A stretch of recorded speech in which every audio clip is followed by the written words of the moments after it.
हरे कृष्णा। हर साल अश्विन मास के शुक्ल पक्ष की पूर्णिमा शरद पूर्णिमा के नाम से जानी जाती है और इस व्रत का बहुत महत्व है। इस दिन माँ लक्ष्मी और चंद्रमा का पूजन किया जाता है।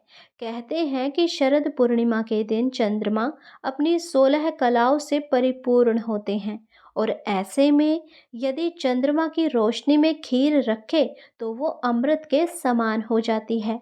इसीलिए शरद पूर्णिमा की रात चांद की रोशनी में खीर रखने की परंपरा है। इस दिन व्रत भी रखा जाता है और व्रत की कथा भी सुनी जाती है।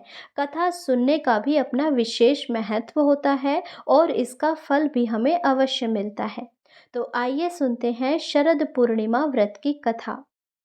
यदि आप इस चैनल पर नए हैं तो चैनल को सब्सक्राइब और वीडियो को लाइक करें और बेल आइकन दबा लें, क्योंकि अब से आप कार्तिक के महीने में प्यारी प्यारी कथाएं भी सुना करेंगे।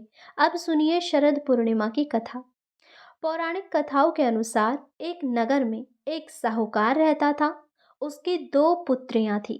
साहूकार की दोनों पुत्रियों धर्म कर्म में बहुत अच्छी थी और उन दोनों का पूजा पाठ में हमेशा मन लगा रहता था और दोनों ही पूर्णिमा का व्रत भी रखती थी। बड़ी बेटी तो हमेशा अपना व्रत पूरा करती थी, लेकिन छोटी बेटी व्रत अधूरा ही करती थी और कुछ समय बाद कुछ भी खा लेती थी। इसी वजह से उसका व्रत बीच में ही टूट जाता था।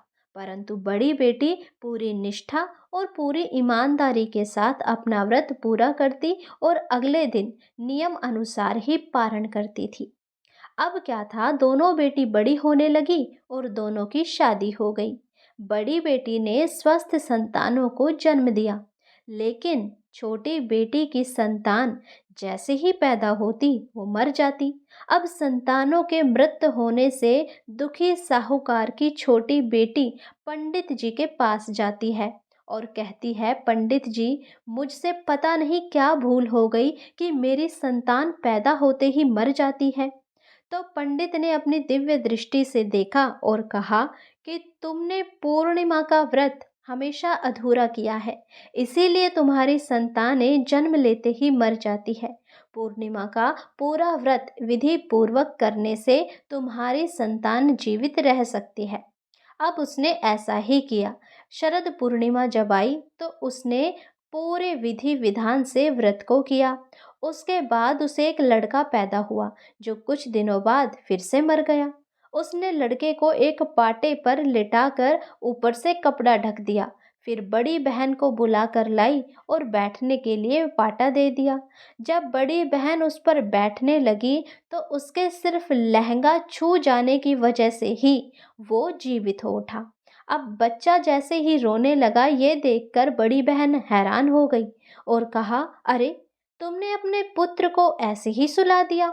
अगर मैं बैठ जाती तो वो मर जाता और मेरे माथे पर ये कलंक लग जाता।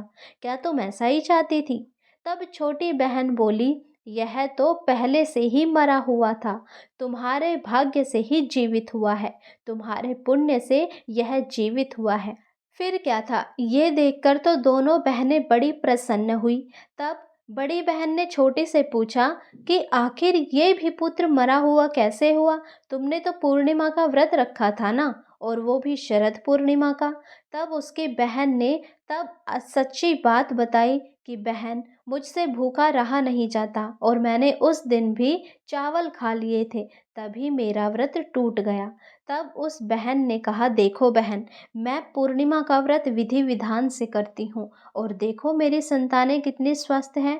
तुम अपना मन बनाकर शरद पूर्णिमा का व्रत विधि विधान से किया करो। अब तो ये बालक जीवित हो गया, परंतु आगे के इसके भाग्य के लिए तुम्हें व्रत रखना उचित है। और ऐसा ही हुआ। जब पूर्णिमा आई तो छोटी बहन ने भी बिना कुछ खाए पिए पूरे विधि विधान से व्रत को किया, जिससे कि उसके आगे की संतानें सभी जीवित और स्वस्थ रही। और फिर उसके बाद दोनों बहनों ने नगर में ढिंढोरा पिटवा दिया कि शरद पूर्णिमा का व्रत जो कोई भी करेगा उसकी संतान की आयु तो लंबी होगी ही, साथ ही लक्ष्मी नारायण की असीम कृपा भी प्राप्त होगी। यदि आपको ये कथा अच्छी लगी हो तो हमारे चैनल को सब्सक्राइब और वीडियो को लाइक करें। हे लक्ष्मी माता, हे नारायण, हम पर भी अपनी कृपा दृष्टि सदैव बनाए रखना। ओम नमः शिवाय।